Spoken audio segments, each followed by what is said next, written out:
So, mark your own. Here we go. Name my favorite student. Number 1. So if I was solving this, I would say elevator first. How many x's on top? 3. How many on the bottom? 5. How many left? 2 on the bottom.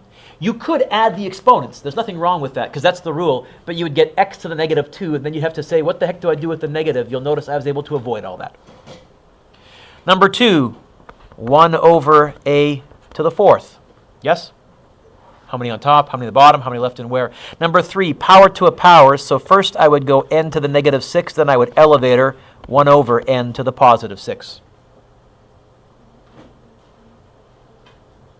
Number 4, a squared over b squared.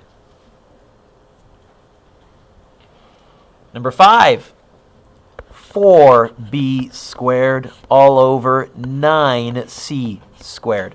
And let's say a half mark off for each thing that's wrong. So whether it's an exponent or a number, half mark off for each one of those that's wrong. If you left it as 2 squared and 3 squared, if you can evaluate it in your head, evaluate the number. Number 6, okay, first I'm going to have to do some power to a power. That negative, stay or go? How do I know? Okay, even exponent right there, so I don't have to worry about the negative. It's going to be 2 squared, 4, a to the 6th times 3a to the 12th. And now I can do the final answer, Kenzie, 12, numbers times numbers. A to the, how many a's? 18 of them. Pardon me? Yeah, a couple of questions repeated. I'll fix those. I'm using someone else's typed stuff. I'm guessing what they did is they typed in the question once and then pasted it everywhere and then double-clicked and changed all the exponents because you're paying to type. And they probably forgot to change one. Power to a power, negative 8. D to the negative 8. Elevator, D to the 8th over C to the 8th. Number 8. 5. 1x on top. 5xy to the 5th, yeah? Number 9, power to a power, 3 to the 3rd, 27. Common mistake, kids do this. Don't do that. That's throwing away marks. Oh, and if it's multiple choice, I'll have that answer to pick from, trust me, because it's such a common mistake. Or the other one they do, Jake, is this. These are the two, for some reason, it's most common with the 3s. They'll go 3 squared is 6. No, they might, it's 9. So don't do that either. Anyhow, back to here. 27, a cubed, b to the 6th. Number 10, power to a power. It's going to be positive 4, m to the 6th, n to the 4th, times m squared, n cubed. There's going to be a 4. There's going to be 8 m's, m to the 8th. There's going to be 7 n's. Yes? By the way, let me know if I make a mistake because I'm doing these in a rush. Section B, 2 marks. Really? Okay. Simplify and write the answer with a positive exponent. I guess 1 mark for the a cubed down there, 1 mark for the b cubed down there, and a 1 on the top. 12. Is there I see brackets. Is there a power to a power? Because that's what I look for first. Is there? Nope. Are there any negative numbers? Is a negative 10. What's the exponent on that negative 10? A 1. So is a negative going to stay or go? I'm going to remember it's going to be negative. Elevator. Let's see what we can do. There's going to be a 5, an a to the 8th. Yoink. A b to the 12th. A negative 10, an a. Yoink. A b to the 12th. I think there's going to be a negative 50, a to the 9th, all over b to the 24th. Is that right? 1 mark for the top, 1 mark for the bottom. Number 13. Power to a power. A to the 6th all over b to the 15th. I think I'm done. Yeah?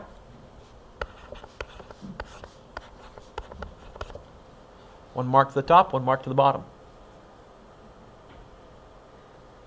Number 14, that negative, since it's an even exponent, is going to vanish. It's going to end up being 7 to the negative 2, x to the negative 2, elevator. It's going to be a 7 squared and an x squared, and I guess, Kenzie, I got to put a 1 on the top. Would I leave that like, no, 7 squared I can evaluate in my head. What is 7 squared? Don't say 14.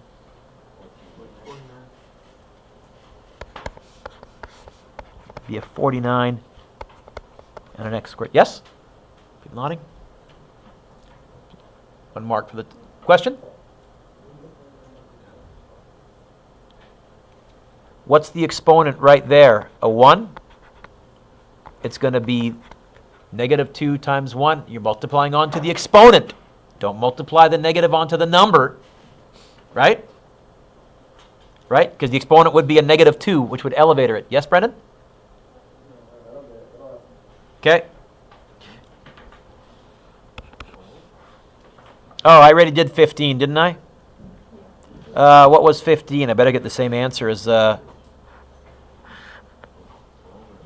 12, 8 to the 18th. Is that right? So 2 marks for that, apparently. Why it was worth 1 mark and then 2 marks, I don't know. Anyways, give yourself a nice clear score out of, count 'em, 20, please. Give yourself a score out of 20. Any lawyering with me? Now is the time. So, assignment 5, I gave you some nasties. I said you were going to get time to work on the homework today, and you will, but some of you may have already run into some roadblocks. So, folks, quiet, please. Yeah. Shh. Rob, Nate, quiet, please. Any questions from assignment 5 that you went, holy schmoly, I have no idea how the heck to do these? I gave you some nasties.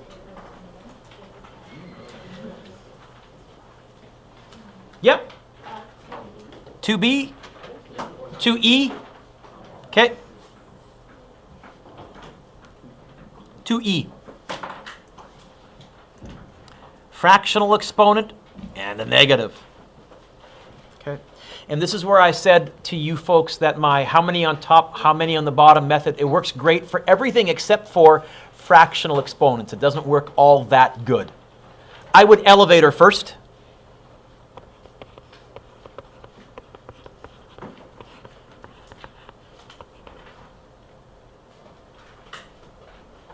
We want to subtract the exponents. I need a common denominator to subtract them. I think my common denominator is going to be halves. In fact, Tawny, I'm pretty sure I could say this. Because 1 over 1 is 2 over 2. Yeah? So it's going to be x to the power of 1/2 minus 2 halves. What is 1/2 take away 2 halves? What's 1 take away 2? Minus 1. So what's 1/2 take away 2 halves? Minus 1/2? Yeah, it's going to be... Last thing, I would elevator it. Did they want you to write it as a radical or as an exponent? I can't remember what the instructions said. Oh, write as a radical. Is this okay so far? A 1. Flower power x to the 1/2. What's that? Now, do you remember I said to you, my how many on top, how many on the bottom method doesn't work when there's fractions? It still works okay if you have a common denominator. Let me show you. How many x's on top? 1/2, 1/2. How many on the bottom? 2 halves. How many left? 1/2 on the bottom. You can still sort of get there with my how many on top, how many on the bottom, how many left and where. It's just not as nice. Is that all right? Yeah. Next. 7. D as in dog. I don't remember this one. Ooh! Nice. Mostly like this question, mostly like this question, mostly like this question.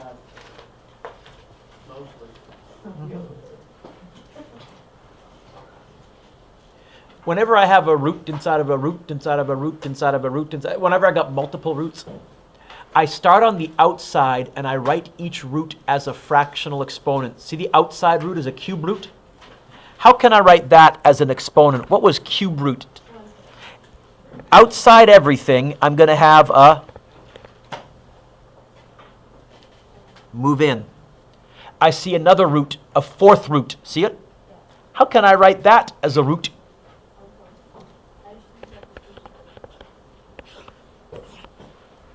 Inside that, you know what I have?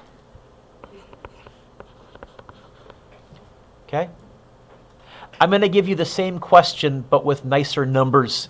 If I gave you this, y squared cubed to the fourth, if I gave you a power to a power to a power, what would you do with those numbers?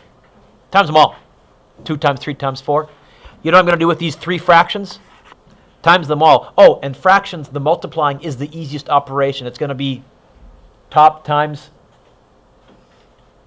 top, because there's 3 of them, and bottom times, because there's 3 fractions this time, yes?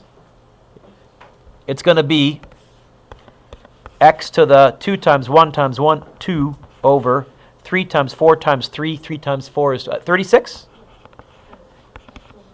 X to the 1 over 18. Which I hope is right. Yep. So when I said I mostly like this question, I'm definitely going to give you a root inside of a root.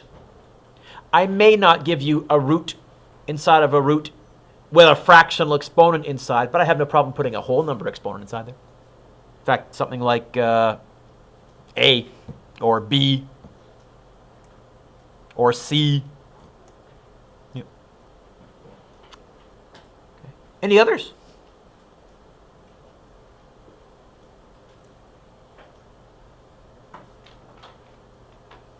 Okay. So what are we working on for the remainder of today? Several things. It's going to seem like a lot. Remember, you also got all Tuesday. The main thing you want to get done either in class or over the weekend is the next take-home quiz. It's a big one with some nasties. Boys and girls, I've given you 3 Christmas presents. The first one is absolutely due next class. That is quiz number 3. I put some nasties on here. I put some multiple choice to get you used to some of your tests, which will be multiple choice. But I'm giving you some pretty, well, if you look on the back, for example, like H here, I mean, I'm going to town pretty good. If you work your way through this quiz, if you find some of these tough, Jake, that probably means you're normal. Okay? That is absolutely, positively due Tuesday first thing. So first thing Tuesday, my TOC will ask you to get your quizzes out, and you'll mark it. Quiet, please. The second thing I gave you is this. This has also got some crazy nasties. I really went to town here. So for example, if you look at 2H, like, wow, holy smokes. We got roots inside of roots. We got negative exponents. If you look on the back page, I got lots of big uglies. This is great practice. If you slug your way through this, you'll find about 80% of the test. That was easy. Okay? There is an answer key, a handwritten answer key for this. It's sitting on the top shelf right here next to Cole. I've got 5 copies. The third thing, and this is due the day of the test, Kenzie. So you can write maybe at the top of this, due day of test, it's up to you. The third thing I gave you is this little study guide to get you, again, used or familiar with some multiple choice questions. This is also due the day of the test. This has got some easies and some nasties. It's got some trickies and some tougher ones. This is a pretty good indication of what the format of the test will look like. That's also due the day of the test. And I also have an answer key, a handwritten answer key for this one. Cole, stick your left hand out. Point to Jordan. Angle your hand down, down, down, down, down. Stop. Now point towards me. Stop. The answer keys for that one are on the second shelf, right there. I got 5 answer keys. I will also put PDF answer keys online. So you have all of the rest of class to work on. The homework from assignment 5, if you finish that, hand it in. Or you can hand it in the day of the test.